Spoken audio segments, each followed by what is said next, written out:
Hello guys, good morning. आज हम उन लोगों के लिए वीडियो लेकर आए हैं जो यार काफ़ी निगेटिविटी में भर चुके हैं बेसिकली। और क्योंकि काफ़ी सारी प्रिपरेशन होती है, नीट होता है, आज का टाइम भी काफ़ी सही नहीं चल रहा है। तो हमने सोचा कि आज उनको इनवाइट किया जाए जिन्होंने इसके बारे में कुछ लिखा है, जिन्होंने कुछ किया है बेसिकली। तो हम आज एक राइटर को बुलाते हैं, एक बुक के राइटर को, जिन्होंने एक बुक लिखी है, मोटिवेशनल वो बुक है। तो हम आज उसके बारे में जानेंगे कि कैसे आप आगे बढ़ सकते हो, कैसे आप स्टे फोकस रह सकते हो, आपका माइंड सेट पे क्या फ़र्क पड़ता है। वो एक साइकोलॉजिस्ट भी हैं। तो मुझे लगता है ये वीडियो अगर आप एंड तक देखोगे तो आपको ये काफ़ी इम्पैक्ट करेगा। तो हम अपने गेस्ट को वेट नहीं कराते और इनको इनवाइट करते हैं। हेलो आशीष भैया। हेलो। कैसे हो प्रिंस? अच्छा हूँ मैं भैया। हमारे गेस्ट आपका वेट कर रहे हैं और हम चाहते हैं कि ये जो आपकी सेशन है उनके लिए काफ़ी ज़्यादा इंटरेस्टिंग रहे और काफ़ी ज़्यादा उनके लिए हेल्पफुल रहे।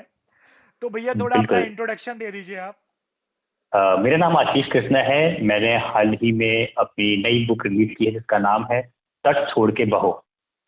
और मैंने अपना स्कूलिंग जवाहर नवोदय विद्यालय फर्रुखाबाद से किया है।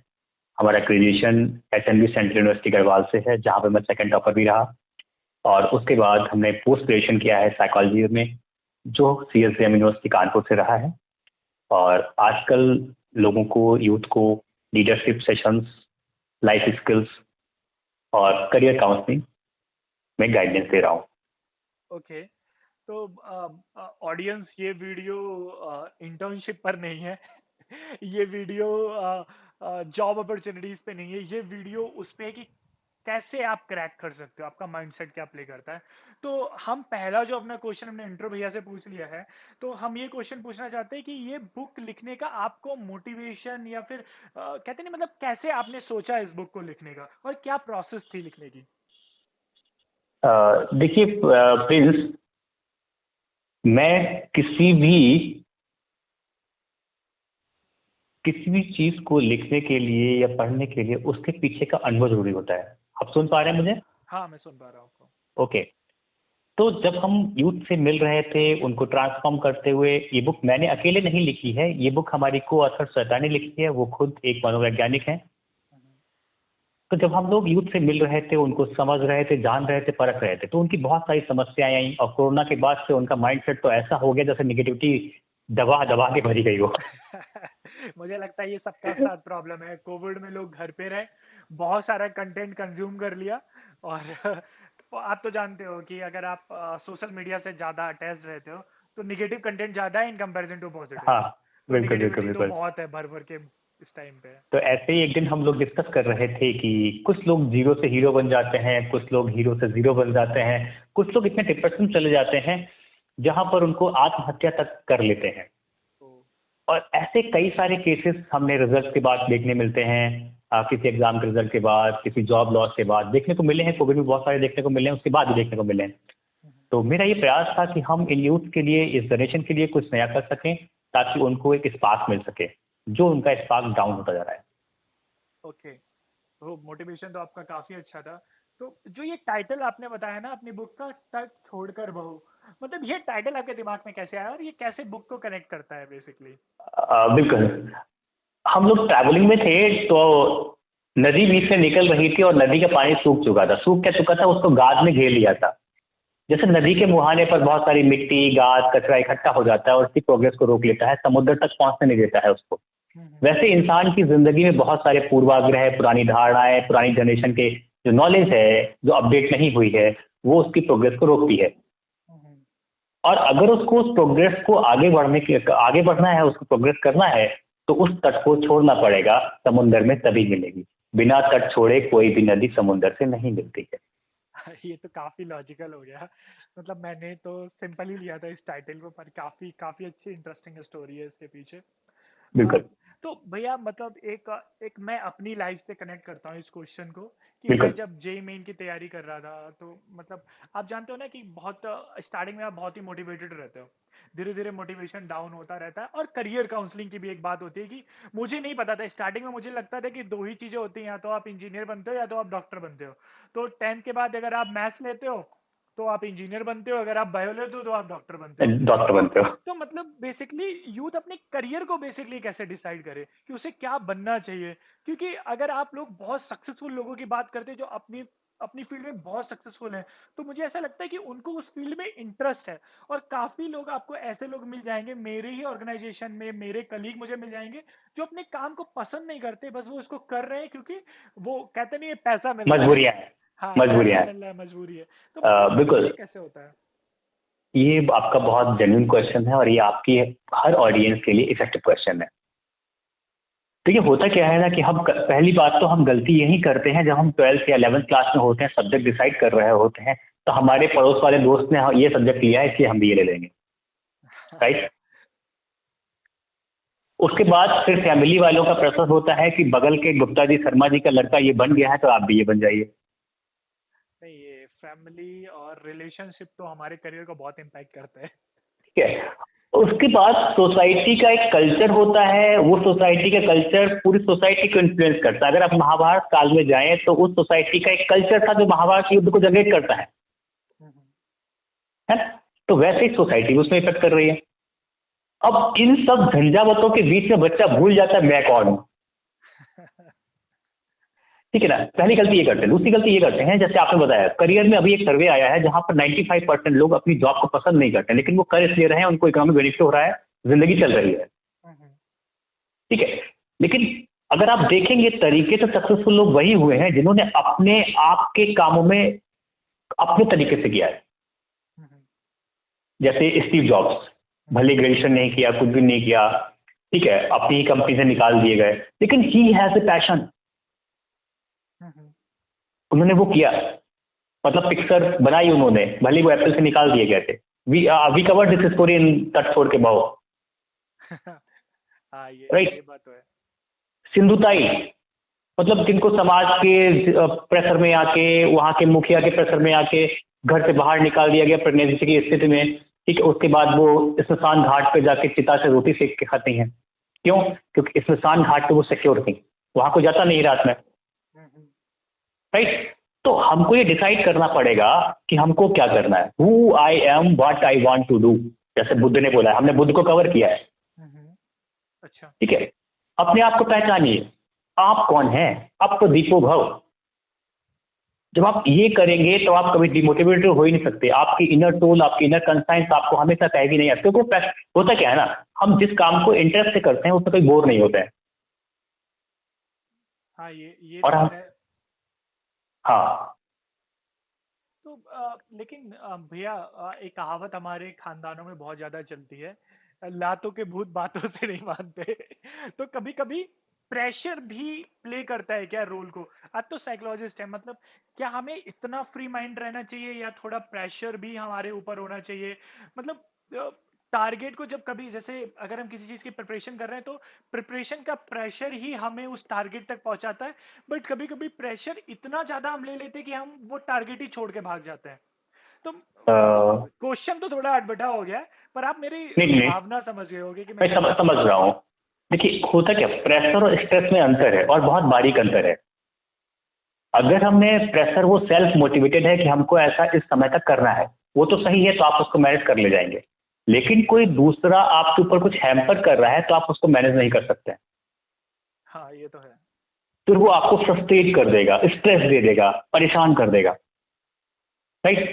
तो ओके। प्रेशर होना जरूरी है, लेकिन स्ट्रेस होना जरूरी नहीं। ओके।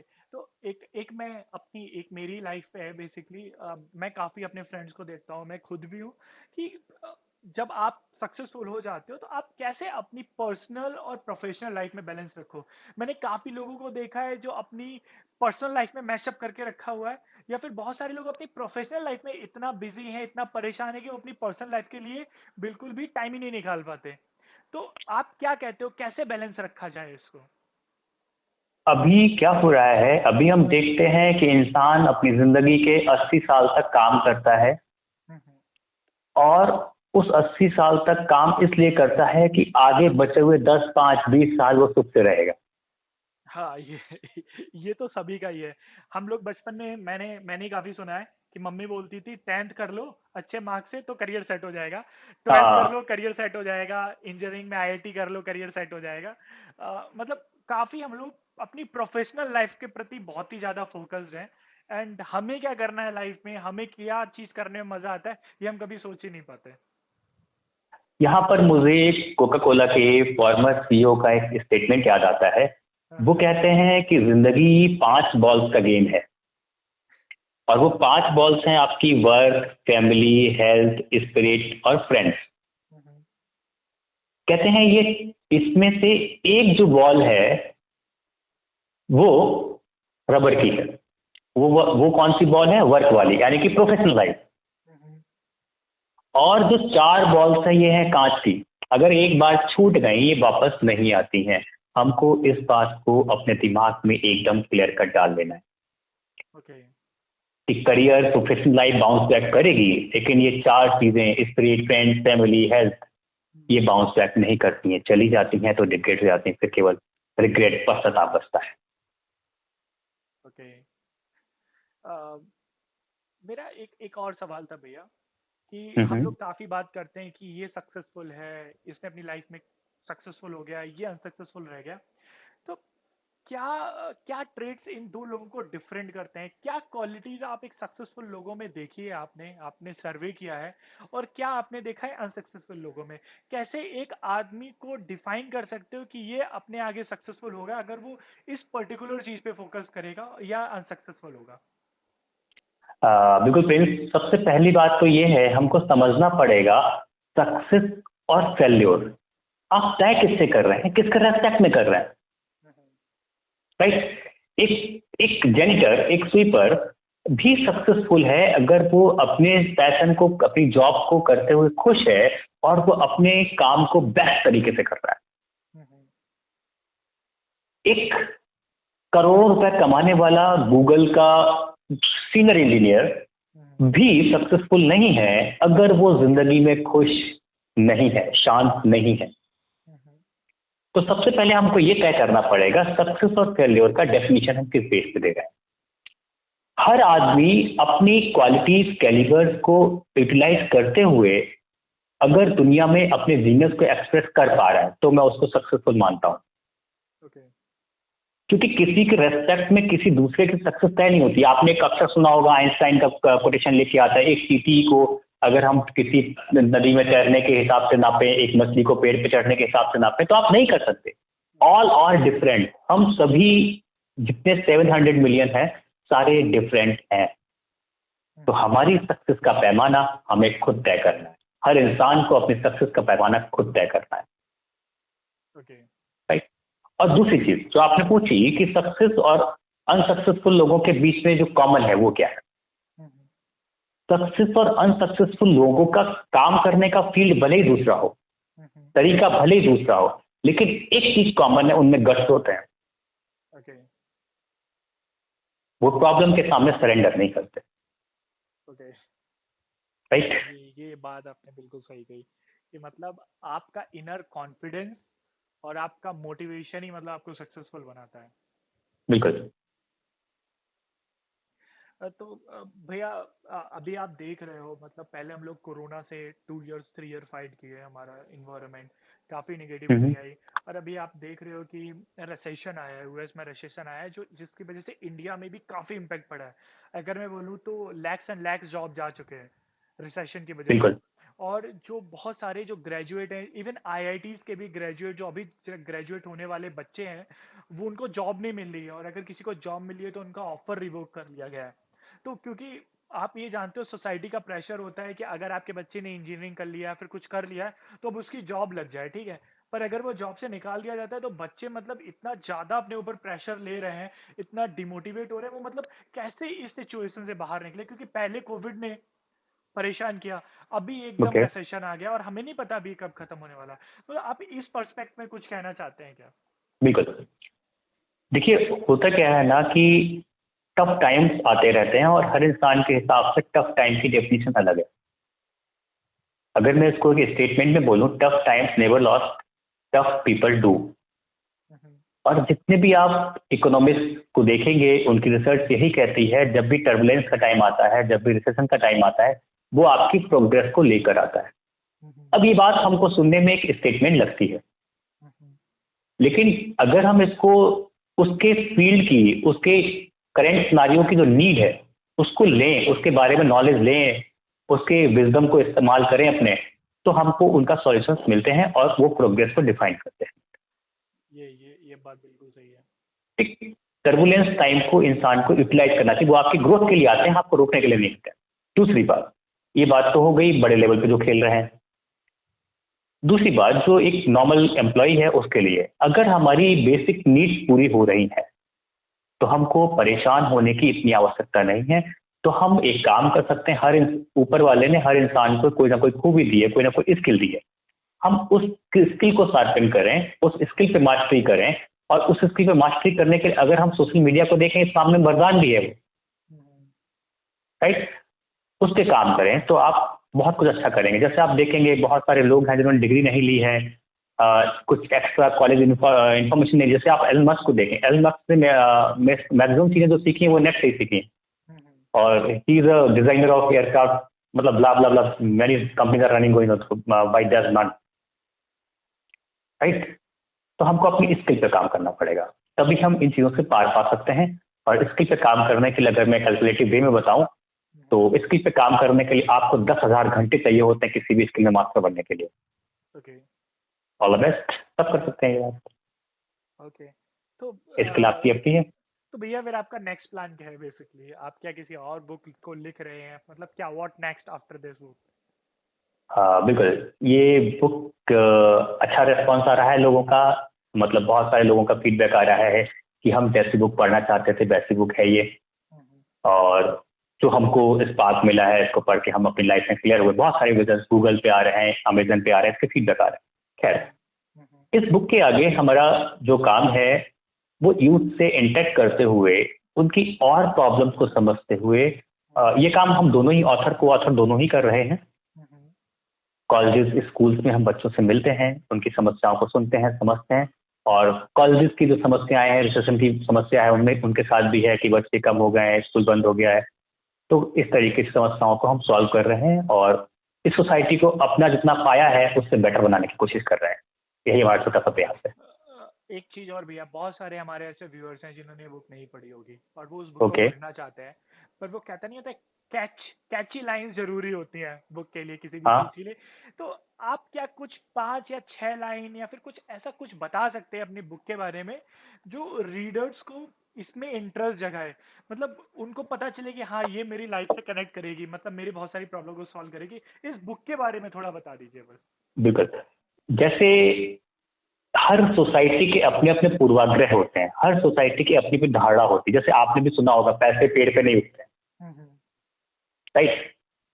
अगर इसको लॉजिकली देखें तो पैसे बनते किसके हैं? कागज से। कागज कहाँ से आता है? पेड़ से, पेड़ से बनता है। राइट। तो हम उस लॉजिक में जा ही नहीं पाते, वो हमको बता दिया गया पैसे पेड़ से नहीं उगते, हमने उसको मान लिया, बस हाँ इसका मतलब होता है हम गरीब हैं। एक और लॉजिक सुनने को मिलता है कि लड़कियां ऐसे काम नहीं कर सकती, लड़के ऐसे काम नहीं कर सकते, शहरों के लोग ऐसे काम नहीं कर सकते, गांव के लोग ऐसे काम नहीं कर सकते। एक और पूर्वाग्रह है कि मतलब कोई बिजनेस करने के लिए पैसा चाहिए ही चाहिए। नहीं, आज की डेट में इससे इतनी बड़ी दुनिया में बहुत सारे ऑप्शंस अवेलेबल हैं जो आपको फ्री ऑफ कॉस्ट भी आप चीज़ों को स्टार्ट कर सकते हैं और बहुत अच्छा ग्रो कर सकते हैं। अगर आपके अंदर लर्निंग स्किल है, अगर आप डेडिकेटेड हैं, फोकस हैं, तो आप काम कर सकते हैं। तो अगर आप अपनी पूर्वाग्रहों की लाइन को तोड़ना चाहते हैं जो आपकी सफलता को रोकते हैं। अच्छा, एक और पूर्वाग्रह और धारणाएं होती हैं सोसाइटी में, कास्ट, क्रीड, कल्चर, इनको लोग पकड़ के बैठ जाते हैं। और अगर आप जितने भी सक्सेसफुल, जैसे मैंने बुक में कवर किया है आइंस्टाइन, वो नस्ल विरोधी आंदोलन के मतलब पक्षधर थे। मतलब नस्ल विरोधी आंदोलन उनको खराब लगता था, वो उनका साथ नहीं देते थे, उन्होंने गांधी की बहुत तारीफ की, राइट। तो ऐसे बहुत सारे लोग हैं जिनको ये सब चीजें एक लेवल के बाद मैटर नहीं करते हैं इंसान की जिंदगी में। और जो लोग अपनी कमजोरियों को खूबियां बदलना चाहते हैं, तो इस बुक में ऐसे सारे लोगों की, मतलब हर फील्ड के लोगों को टच करने की कोशिश की है, महिला पुरुष दोनों को, कि आप अपनी कमजोरियों को कैसे स्ट्रेंथ में बदलें। इसमें एक बहुत इंटरेस्टिंग पॉइंट है हर चैप्टर में, हमारी धारणा। हमारी धारणा में हमने वो चीजें कवर की हैं जो इंसान पे साइकोलॉजिकली क्या इफेक्ट डालती हैं और क्यों उसको बड़ा बनना चाहिए, कैसे उनको पार करके, उन समस्याओं को पार करके वो अपनी जिंदगी को डिफाइन कर सकता है, सक्सेसफुल बना सकता है। Okay, okay. तो ये काफी, मुझे लगता है कि काफी इंटरेस्टिंग होगी। मैंने भी अभी तक पूरी बुक नहीं पढ़ी है, पर definitely I will go through the full book. और मुझे लगता है बिल्कुल कि मैं बिल्कुल भी इससे काफ़ी कुछ सीखूंगा। मुझे लगता है आपने काफ़ी बड़े-बड़े लोगों के एग्जांपल्स कवर किए, लाइक आइंस्टीन का किया है, बौद्ध भगवान बिल्कुल। का किया है, तो काफ़ी हमें इससे प्रेरणा भी मिलेगी। तो एट द एंड भैया मैं बस अब इसको ख़त्म करना चाहता हूँ। बस मैं उससे आपसे ये पूछना चाहता हूँ कि जो हमारे व्यूअर्स देख रहे हैं आपको, आप उनके लिए क्या एडवाइस देते हो? क्या एडवाइस है आपकी? अम, बिल्कुल बिल्कुल, मैं सारे व्यूअर्स से लास्ट में यही कहना चाहूंगा, असल बनो, आप जो हैं वो बनिए, सरल बनिए। क्यों सरल बनने के लिए आपको कुछ एक्स्ट्रा प्रोवर्ब्स से सब चीज़ लगाने की जरूरत नहीं पड़ती है। शानदार बनिए, आप जिंदगी में पैदा ही हुए हैं नेतृत्व करने के लिए, महान बनने के लिए, तो बनिए। आपके पास सारी काबिलियत है, आप बन सकते हैं। एक सबसे बड़ी बात जो मैं कहना चाहूंगा कि ना तो आप समाज की जिंदगी जिए, ना आप परिवार की जिंदगी जिए, हम्म, आप वो जिंदगी जिए जो आप जीना चाहते हैं। और ऐसा ही दुनिया के हर महान कलाकार ने किया है, चाहे वो डॉक्टर कलाम हो, चाहे वो आइंस्टाइन हो, चाहे वो स्टीव जॉब्स हो, चाहे वो सिंधुताई हो, चाहे वो गौतम बुद्ध हो, सभी लोग महान बने हैं। नहीं, ये काफ़ी काफ़ी ज़्यादा इम्पैक्ट लाइन थी। आप इलाइट बनिए, पर in terms of knowledge, in terms of बिल्कुल। Your hard work. तो है ना। गाइस हम अभी सेशन को रैप अप करते हैं। एंड हम भैया की बुक की लिंक आपको डिस्क्रिप्शन सेक्शन में देंगे। भैया का लिंक्डइन एंड फेसबुक आईडी, और आप कमेंट सेक्शन में अपनी प्रॉब्लम्स जो आप फेस कर रहे हो, आप बिल्कुल उनको डाल सकते हैं और हम आपके साथ कनेक्ट करेंगे, भैया कनेक्ट करेंगे और आपको उसमें अपना पर्सनलाइज हेल्प करेंगे आपको, अगर वो कर पाए, बिल्कुल। क्योंकि भैया एक सोशल सर्विस की तरह से वर्क करता है। तो अगर आपको कुछ भी प्रॉब्लम है तो आप बिंदास लिख डालिए कमेंट सेक्शन में। और मुझे लगता है आप प्लीज इस वीडियो को लाइक, शेयर और चैनल को सब्सक्राइब करिए। प्रिंस, एक एक स्टेटमेंट में लास्ट में बोलना चाहूंगा हम्म, कि जिंदगी में सबसे बड़ी दिक्कत यही होती है, हमको सही चीज की सही जानकारी नहीं मिलती है, क्योंकि हमारे पास सही बताने वाले नहीं होते हैं, इसीलिए हम भटक जाते हैं रास्ते में। यस। जैसे एक संदर्भ आता है शिव पुराण में, सती को बोलते हैं हम्म, आपके दधीची, हम्म, कि राह को भटकना ही राह को पाना है। और ये कौन कह रहा है? ऋषि दधीची कह रहा है, जो ज्ञान दे रहा है। तो सीधी सी बात है कि हमारे पास अगर मेंटर नहीं है तो हम रास्ते से भटक जाएंगे और अपने टारगेट तक नहीं पहुंचेंगे। इसलिए नॉलेज लीजिए, अच्छा बनिए, अच्छा करिए, आप इसीलिए पैदा हुए हैं। और नॉलेज शेयर भी करिए आप आगे। बिल्कुल बिल्कुल आप इस बिल्कुल बिल्कुल। वीडियो को शेयर करिए उन लोगों के साथ जो गिविंग इज नेगेटिव है। Giving is living. Yes, it is important because हम सोसाइटी में थोड़ा पॉजिटिविटी लाना चाहते हैं। हम आपसे पहले जो हमने क्वेश्चन में पूछा था कि निगेटिविटी तो बहुत तेजी से स्प्रेड करती है पर पॉजिटिविटी बहुत स्लो करती है। तो हम चाहते हैं आप अपनी इस पॉजिटिविटी जो हमारी इनिशिएटिव है इसमें थोड़ा सा आप पुश लगाइए और इस पॉजिटिव बिल्कुल न्यूज़ को भी थोड़ा स्प्रेड करिए। ये बुक काफ़ी लोगों तक पहुंचाइए, आप खुद पढ़ने जाइए। और फिर मिलते हैं हम आपको अपनी नेक्स्ट वीडियो में, अगर आपको ये पसंद आता है। चलिए फिर फिनिश करते हैं और भैया को भी हम लोग ओके। थोड़ा सा टाइम देते हैं। Thank you guys, thank you very much, bye bye.